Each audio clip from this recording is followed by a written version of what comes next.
Bonjour tout le monde. Donc, suite de ces extraits de conférences sur les microzymas d'Antoine Béchamp, on se retrouve pour la 4e conférence. Coagulation spontanée du lait. À l'égard des formes organisées que, dans leurs expériences, M. Pouchet et Pasteur ont aperçues, et sur la nature desquelles ils ne sont pas tombés d'accord, elles sont les moins nombreuses.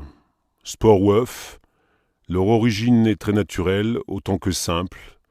Et déjà, Spallanzani avait connu la dissémination des spores des mucédinés, comme les botanistes, le transport du pollen des fleurs.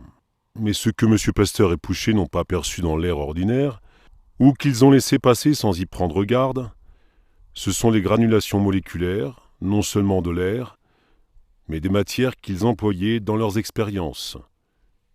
Ces mêmes granulations moléculaires dont les chimistes, les physiologistes, les anatomopathologistes et les histologistes eux-mêmes avaient négligé l'étude, bien qu'ils en signalassent la présence dans les fermentations qu'ils étudiaient, dans les tissus pathologiques ou normaux qu'ils décrivaient. Eh bien, nous avons démontré que ces granulations moléculaires, signalées d'abord sous le nom de petits corps dans certaines solutions sucrées, pouvaient intervertir le sucre de canne et agir comme ferment, aussi bien que celles que j'ai observées dans certaines roches calcaires et que j'ai nommées, à cause de leur fonction, d'un nom qui rappelle cette fonction du ferment, les microzymas. Nous avons ensuite acquis la certitude nouvelle que certaines granulations moléculaires, dans les tissus et cellules végétaux et animaux, pouvaient engendrer des bactéries, de même que celles de l'air et des roches, et nous avons conclu, sauf à le démontrer aussi par leur fonctionnement, qu'elles étaient également des microzymas. Enfin, vous êtes convaincus que je ne suis pas le seul à croire à la réalité et à la valeur de mes démonstrations, puisque d'autres savants, prévenus des objections qu'on leur faisait, les ont réfutées en démontrant que les germes de l'air ne sont pas la cause de l'apparition des bactéries au sein des tissus animaux les plus divers, muscles, glandes, matières nerveuses. Vous vous souvenez les expériences de Schwann, Schroeder et Dusk sur le lait et la viande, à l'abri des germes de l'air? L'application de leur méthode de conservation n'a pas empêché le lait de se cailler et dans certains cas la viande de s'altérer. Monsieur Pasteur est arrivé à la même conclusion, page 163. Quelle est l'explication de ces faits? La théorie du microzyma peut-elle la donner? Assurément. En effet, une théorie nouvelle n'a de valeur réelle, n'est l'expression des faits, que si elle est à la fois capable d'expliquer les difficultés anciennes, d'en résoudre de nouvelles et de conduire à la découverte de nouveaux horizons. Il va donc se trouver que les expériences de Schwann, Schauder et Dusk, de M. Pasteur considérées attentivement, sont à leur manière une démonstration de l'existence normale dans le lait de microzymas d'une catégorie particulière. Expérience de Dusk et Gmelin, lait bouilli pendant 2 heures n'est pas caillé. Puis expérience de Pasteur sur le lait, carbonate de chaux, page 163 à 168.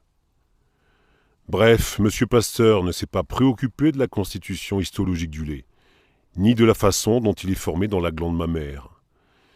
Il n'y a vu qu'un liquide plus ou moins complexe qu'il a étudié de la même manière qu'une infusion quelconque. Vous savez comment j'en suis venu à donner toute mon attention aux granulations moléculaires animales. Ces êtres vivants déjà développés, c'est-à-dire ayant une vie propre, indépendante, pouvant agir comme ferment, quels sont-ils dans le lait? Ce sont des microzymas semblables à ceux de la craie. Nous verrons plus tard comment je les ai isolés pour les observer à l'état libre. Faisons seulement comprendre pourquoi ils doivent nécessairement se trouver dans le lait. La sécrétion lactée se manifeste normalement au moment de la parturition. La glande mammaire constitue alors un appareil admirable où se produisent des réactions chimiques profondes. La caséine, par exemple, ni le sucre de lait, ni certains corps gras, ni d'autres produits dont nous parlerons, n'existent dans le sang. Ils se forment dans les cellules de la glande, qui deviennent le siège de transformation que les histologistes ont noté. Au début de la lactation, le lait s'appelle colostrum. Ce liquide, dont la composition est bien différente du lait, contient ce que l'on appelle les corpuscules de colostrum, savoir des cellules granuleuses qui disparaissent bientôt, Le colostrum peut encore contenir des cellules mammaires ou leurs débris. Les cellules glandulaires, de la glande mammaire, deviennent d'abord plus volumineuses, se remplissent de graisse et, se détruisant par une véritable résorption physiologique, se dissolvent en quelque sorte complètement dans l'intérieur de la glande même. Alors les globules gras du lait et les microzymas deviennent libres et se trouvent dans le produit de la traite. Notons enfin que d'après les recherches de M. Dumas, les globules graisseux sont eux-mêmes munis d'une enveloppe membraneuse. J'ai d'abord eu quelques difficultés pour démontrer que les microzymas du lait sont l'unique et première cause de sa coagulation avant toute apparition de vibrions ou de bactéries, de façon que le problème n'a été complètement résolu qu'en 1873. Comment j'ai opéré ? Mode opératoire, pages 169 et 170. L'expérience a été répétée plusieurs fois, toujours avec le même succès. Au moment où la coagulation est accomplie et que l'on distingue nettement le petit lait séparé du fromage et de la crème, il est impossible de découvrir autre chose que les microzymas d'origine. Dans une expérience qui a duré 15 jours, il y avait des microzymas isolés, des microzymas articulés et des bactéries. Vous remarquerez dans quelles conditions l'expérience a été réalisée. Ça a été en l'absence absolue de l'oxygène. Sur quoi j'ai insisté dans une autre communication dont je vous dois faire connaître les résultats, car ils sont la confirmation et la généralisation de l'expérience précédente, et en général de certains faits concernant les microzymas et la théorie générale de la fermentation. Alcool et acide acétique dans le lait. On sait que l'acide lactique existe dans le lait aigri. On savait également que le lait peut, dans certaines circonstances, subir une véritable fermentation alcoolique. Le lait de jument, par exemple, donne le koumis, petit lait que les Russes et les Tartares consomment. Mais on n'a jamais recherché l'alcool et l'acide acétique dans le lait au moment où il vient de coaguler, ni surtout quand la coagulation s'accomplit à l'abri de l'oxygène ou de l'air. Or, j'ai constamment trouvé de l'alcool et de l'acide acétique en quantité notable dans mes expériences, que les microzymas aient évolué en bactéries ou non. Mais vous le comprendrez maintenant, si les microzymas, pendant la coagulation du lait, avant d'avoir formé des bactéries, forment de l'alcool, le lait normal doit en contenir, puisque dans la glande, il contient déjà des microzymas libres. La supposition est devenue une réalité. Expérience, page 171-172. Altération de la viande et ses produits. Vous vous souvenez que dans l'expérience de la viande chauffée au bain-marie, sans eau, et exposée ensuite à l'air calciné ou filtré par du coton, l'altération se produit sans que les auteurs aient noté la présence d'aucun infusoire. M. Pasteur constate également cette altération et croit aussi qu'elle se produit sans développement d'infusoire. En s'appuyant sur des expériences très bien faites, mais mal étudiées et par suite mal interprétées, M. Pasteur prétend avoir prouvé que le corps des animaux est fermé dans les cas ordinaires à l'introduction des germes des êtres inférieurs, d'où il suit que la putréfaction s'établira d'abord à la surface du cadavre, puis elle gagnera peu à peu l'intérieur de la masse solide. Page 173 à 175. Tout cela n'est qu'imagination pure. M. Pasteur ayant observé, comme ses devanciers, quelques transformations, et ne pouvant pas faire intervenir ces germes atmosphériques, a inventé, imaginativement, la réaction des solides sur les liquides, les actions de contact, les actions de diastase, sans savoir ce que sont les solides dans un organisme et sans connaître les liquides dont il parle. Et remarquez que c'est un chimiste qui s'est occupé de recherches sur les fermentations, qui parle d'action de contact, absolument comme en parlent ceux qui n'admettent pas l'action physiologique des ferments. J'affirme que si on mettait ensemble tous les liquides et tous les solides du même organisme, mais préalablement réduits à l'état de principes immédiats, il ne se produirait rien de semblable à ce que M. Pasteur appelle viande faisandée ou réduite à l'état de gangrène.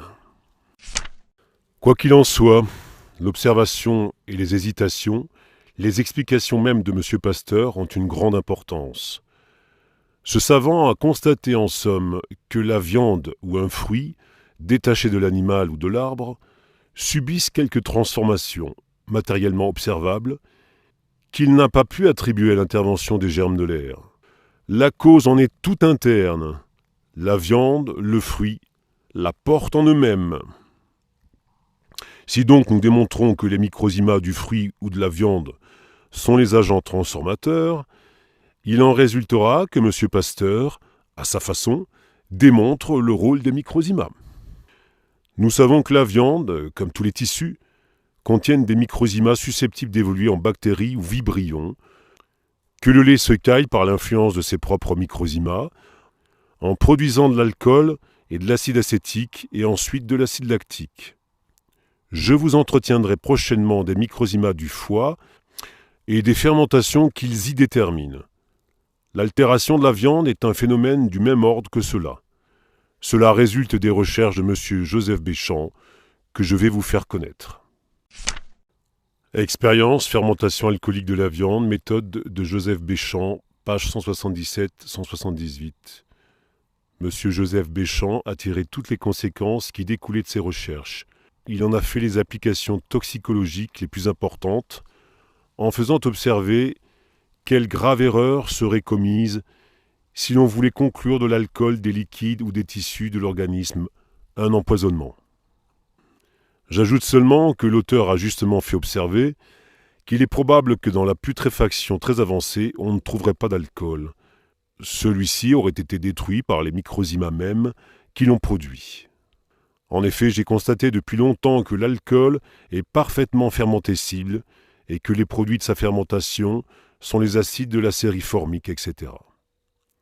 Tous ces faits conduisent à affirmer, de la façon la plus certaine, que les tissus animaux, pour parler comme certains auteurs, recèlent des germes de vibrioniens. Pour nous, la signification est plus haute. Elle est la preuve de l'existence des microzymas comme organismes vivants d'une vie propre, indépendante. Microzymas et bactéries des tissus vivants. À quelque temps de là, M. Estor publiait la note, page 180, pour les références. M. Béchamp et moi, dit M. Estor, avons adressé à l'Académie une note sur l'évolution des microzymas ou granulations moléculaires normales des cellules des animaux. Ces microzymas, dans les conditions que nous avons spécifiées, se groupent 2 à 2 ou en plus grand nombre, puis s'allongent légèrement, enfin davantage, de manière à former de vraies bactéries. Ces faits résultent d'un grand nombre d'expériences faites sur des animaux divers. L'observation suivante démontre que les mêmes transformations peuvent avoir lieu chez l'homme. J'ai extirpé, il y a 3 jours, un kyste de grandes lèvres rempli par une matière demi-liquide verdâtre.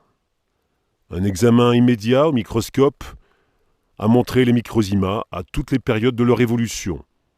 Des granulations isolées, d'autres associées, d'autres un peu allongées, enfin de vraies bactéries. Monsieur le docteur Liouville, à l'époque même où nous publions notre première étude, démontrait que la sérosité des vésicatoires contient des microzymas et que ceux-ci produisent des bactéries. Monsieur le docteur Onimus, dans un travail important, fit voir aussi que des vibrioniens peuvent apparaître dans la sérosité qui pénètre dans l'eau distillée, contenue dans une ampoule que l'on insère sous la peau d'un animal vivant. Vous avez vu tout à l'heure de quel point de vue M. Pasteur considère la gangrène. Voici la cause de sa production. Un malade venait d'être amputé du bras à la suite d'une lésion traumatique grave. La partie supprimée fut immédiatement apportée au laboratoire. L'avant-bras présentait une surface sèche, noire, dont l'insensibilité avait été constatée avant l'opération. Tous les symptômes de la gangrène existaient. L'examen microscopique nous montre, non des bactéries, mais des microzymas associés, des chapelets. L'accident avait marché si vite que les bactéries n'avaient pas eu le temps de se former. Elles étaient seulement en voie de formation. Elles ne sont donc pas la cause de la gangrène. Page 180. Je vais vous citer encore un exemple de la présence de microzyma en voie d'évolution dans l'organisme même. Nous avons recherché les microzyma en voie d'évolution dans la matière tuberculeuse du poumon d'un phthisique. Observation et analyse, page 182.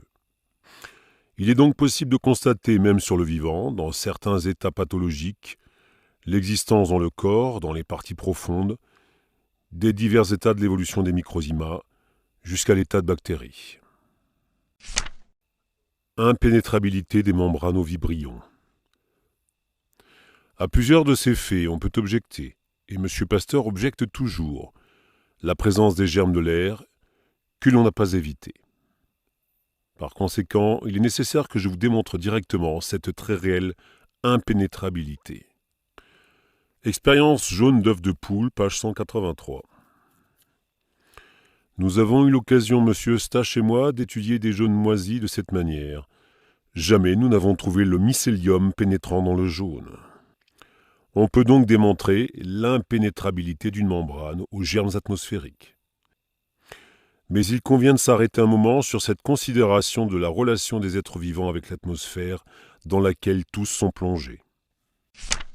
Relation des germes atmosphériques. M. Dumas a démontré que, à Paris, un homme qui fait 16 inspirations par minute fait pénétrer dans ses poumons près de 8 mètres cubes d'air, soit 8000 litres, par 24 heures. Or, puisque M. Pasteur objecte sans cesse à ceux qui refusent de croire à sa panspermie multiple, normale et pathologique, la pénétration possible des germes atmosphériques, et qu'il admet qu'ils sont retenus par les infusions et les autres substances que l'on expose au contact de l'air.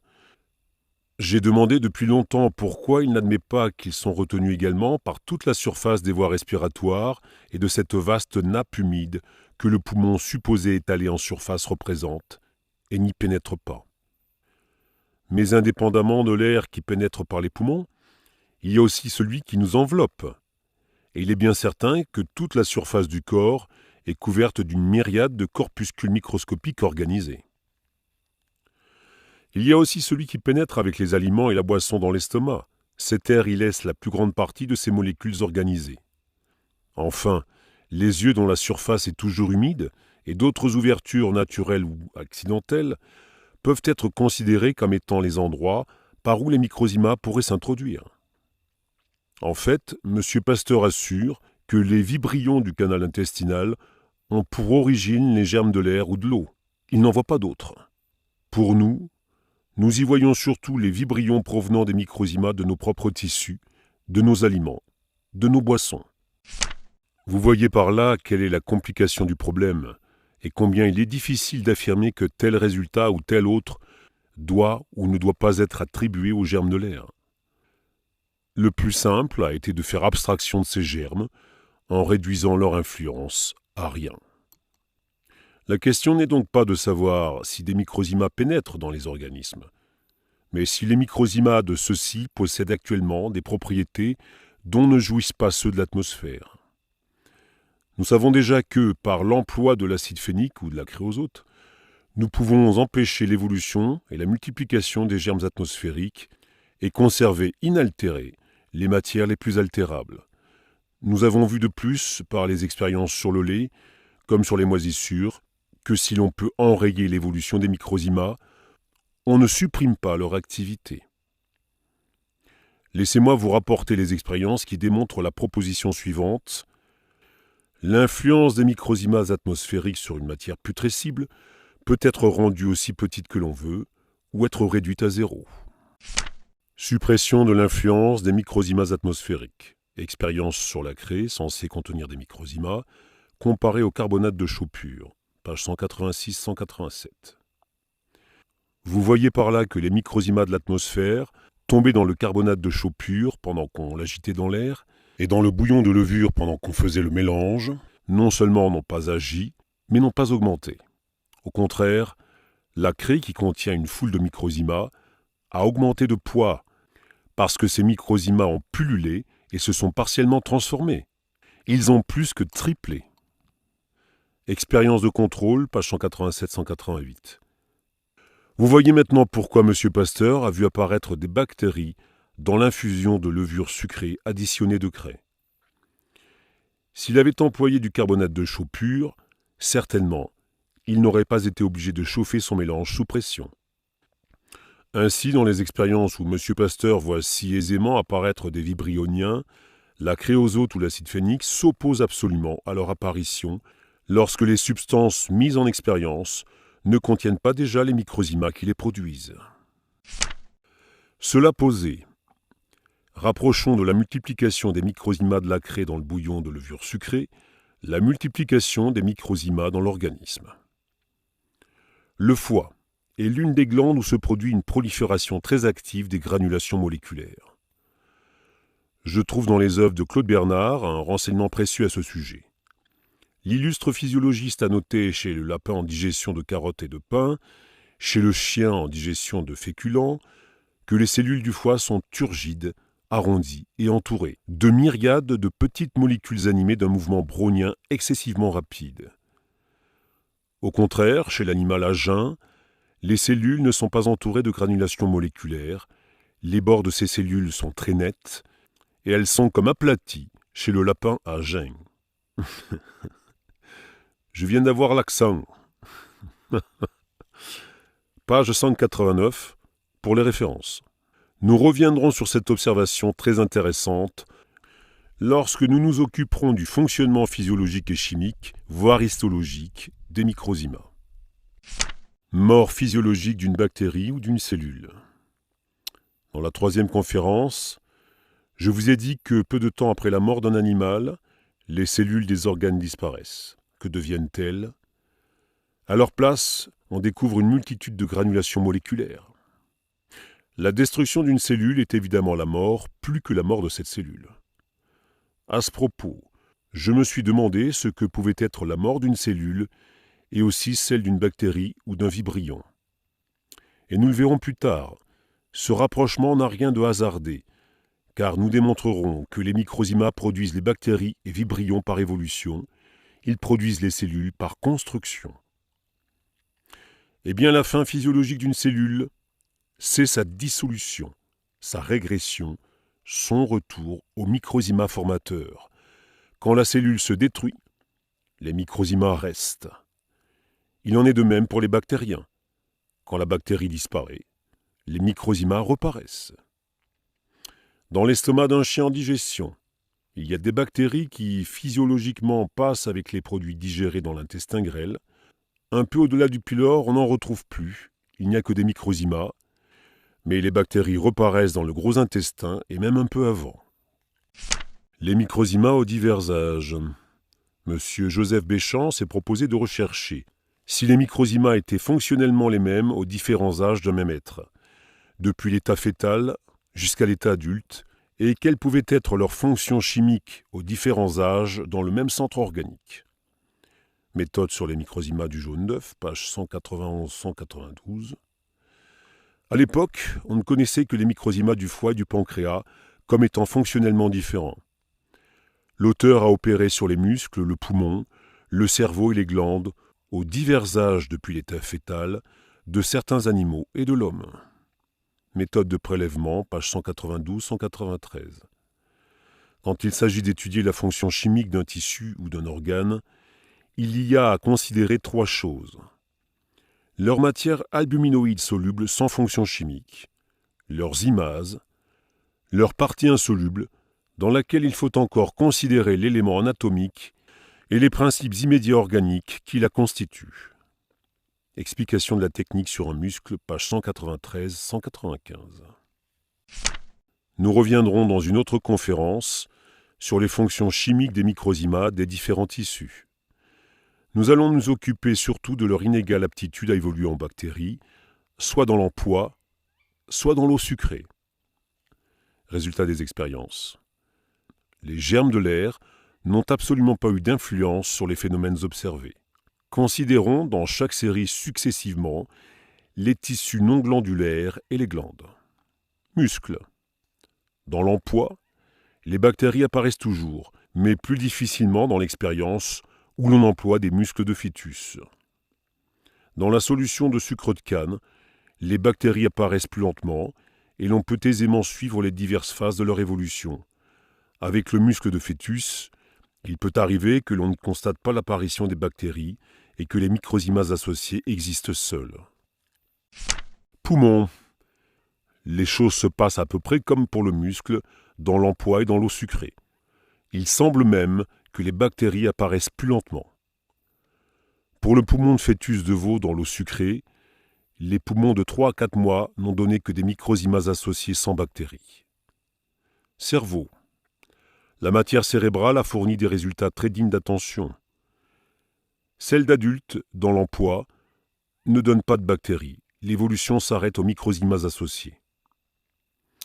La matière cérébrale du fœtus de veau ne donne pas non plus de bactéries, mais un peu plus facilement de microzymas associés. Dans ces expériences comme dans les suivantes, tout a été semblable comme quantité de tissu, la température, et les observations microscopiques ont été faites dans les mêmes temps.